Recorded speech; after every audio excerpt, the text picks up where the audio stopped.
പടത്തിൽ ഒരു 3 പഞ്ച് ഞാൻ മേടിക്കുന്നുണ്ട്. അതൊരു നാഷണൽ ലെവൽ ബോക്സറിന്റെ കയ്യിൽ നിന്ന്.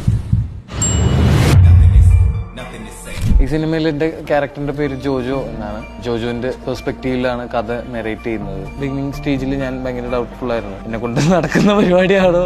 അപ്പൊ പറഞ്ഞിരുന്നു കുറച്ച് സമയം വേണം, റഹ്മാൻക്ക് ഇതാണ് പറയുന്നത്, നിന്റെ കുറച്ച് നാള് എനിക്ക് തരണം എന്നാണ് പറഞ്ഞത്.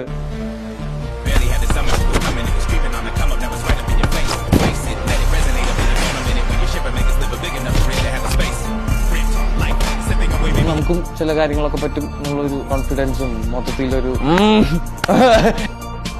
ഇത്രയും നാള് ഒരു പടത്തിന് വേണ്ടി പ്രിപ്പയർ ചെയ്യുന്നത് ആദ്യമായിട്ടാണ്. ഈ പടത്തിൽ ഒരു 3 പഞ്ച് ഞാൻ മേടിക്കുന്നുണ്ട്. അതൊരു നാഷണൽ ലെവൽ ബോക്സറിന്റെ കയ്യിൽ നിന്ന്. ഓരോ ടേക്കും ഇമ്പോർട്ടന്റ് ആണ്. അതിൽ ആദ്യത്തെ പഞ്ച് കിട്ടിയപ്പോ തന്നെ എന്റെ കിളി ഒരു 3 സെക്കൻഡ് സാധനം ഔട്ടായി.